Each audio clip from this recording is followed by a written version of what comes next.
주님이 왜 고난을 주실까? 왜 좀 평탄하게 가면 좋을 텐데 왜 주님이 이 순례의 길에서 고난을 주실까? 여러분, 순례의 길에서 고난을 맞이해야 우리가 주님을 더 많이 배워요.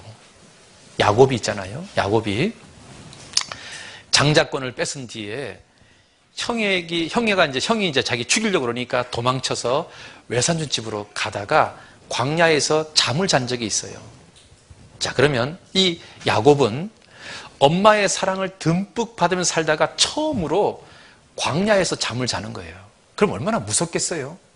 짐승 소리도 들리고 또 도적대가 지나가면 자기가 죽을 수도 있고.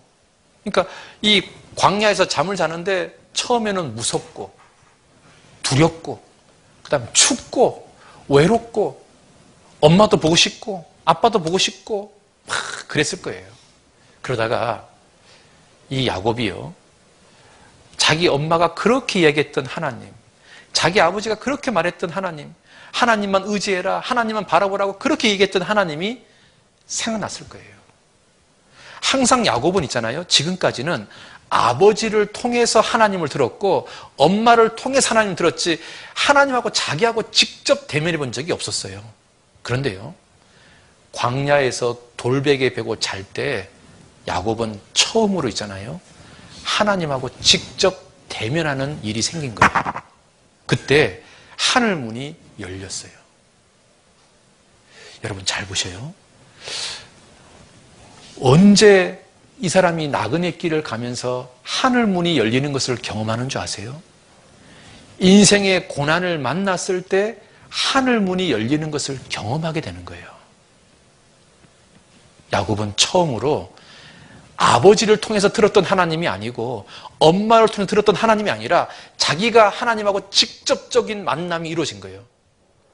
고난을 통해서 우리의 신앙이요, 한 단계 점프가 되는 거예요. 야곱의 인생이 점프가 된다니까. 창세기 봐봐요. 창세기 28장.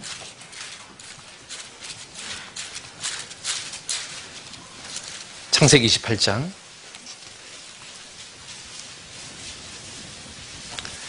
11절, 10절부터 한번 봅시다. 창세기 28장 10절. 야곱이 부엘세바에서 떠나 하란으로 향하여 가더니 한 곳에 이르러는 해가 진지라. 거기서 유숙하려고 그곳에 한 돌을 취하여 배기하고 거기 누웠더니 17절 같이 갑시다. 이에 두려워하여 가로되 두렵도다. 이곳이요 다른 곳이 아니라 이는 하나님의 전이요 이는 하늘의 문이로다 하고. 자, 여기 한번 보세요. 야곱이 광야에서 돌베개 베고 자고 있을 때 하늘 문이 열리는 것을 체험한 거예요. 여러분, 우리가 나그네 길을 가면서 하늘 문이 열리는 것을 언제 체험하는 줄 아세요? 고난이 있을 때 하늘 문이 열리는 것을 체험하는 거예요. 그러면 그 사람 신앙이 달라져요. 그 사람 신앙이요, 완전히 한 단계로 딱 점프가 딱 돼요. 그래서 이 야곱이 이스라엘로 바뀌었잖아요. 그렇잖아요. 여러분, 야곱이란 말은 간사하다는 뜻이에요.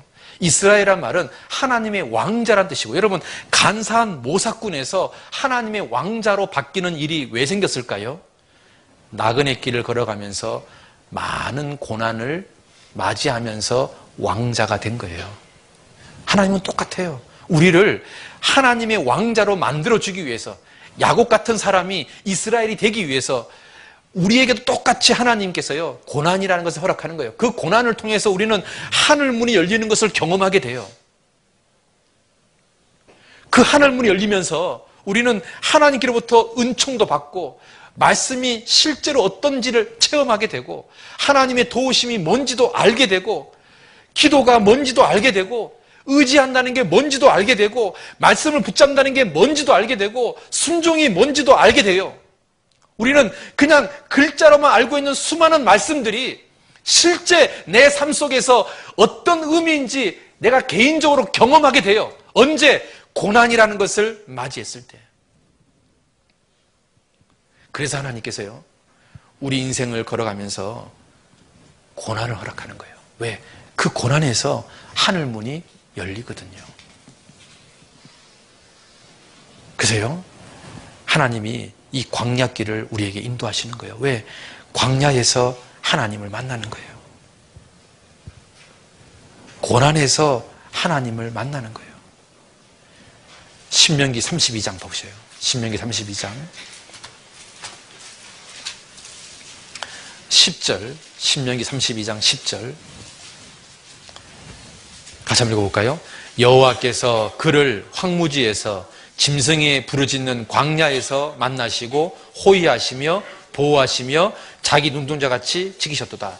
여호와께서 이스라엘 백성들을 어디에서 만나주신다고요? 광야에서 만나주신다. 여호와께서 그를 황무지에서 짐승에 부르짖는 광야에서 만나신다. 우리가 주님을 진짜로 체험할 수 있는 장소가 어디라고요? 광야에서. 평안한 곳이 아니에요. 광야에서, 고난이 있는 곳에서, 어려움이 있는 곳에서, 그곳에서 우리가 주님을요 진짜로 만나게 되는 거예요. 왜 주님께서 이 나그네 길에 광야를 허락하는 겁니까? 왜 이 나그네 길에서 고난을 허락하는 겁니까? 왜 어려움을 허락하는 겁니까? 주님을 진짜 만나라고. 글자로만 아는 성경 말씀이 아니라 네 삶 속에서 체험한 말씀이 되라고. 이 말씀은 진짜 내 말씀입니다 라고 간증하라고. 여러분, 무디 성경에는 항상 그 성경 구절 옆에 프루브라는 약자인 P를 써놓고 있어요. P하고. 그러니까 T는 뭐냐면 try, 시도해봐라. P는 뭐냐면 그런데 그 말씀이 내 삶 속에서 입증되었다. 무디는 실제로 그 말씀을 자기 삶 속에서 적용해 본 거예요. 그 말씀 붙잡아 본 거예요. 그랬더니 그 말씀 그대로 자기 인생에게 임한 거예요. 그래서 자기 인생 속에서 임해진 말씀을 기억하고 싶어서 거기다가 P라고 딱 써붙여 놓은 거예요. 그런데 놀랍게도요, 무디 성경에는 P라고 기록되는 성경 구절이 꽤 많다는 거예요. 무디는 많은 말씀들을 자기 삶 속에서 진짜 경험한 거예요. 왜 하나님 우리에게 고난 허락하는 겁니까? 그 나그네 길을 걸어가면서 하나님을 체험하라고, 그 말씀을 체험하라고, 하늘 문이 열리는 것을 경험하라고.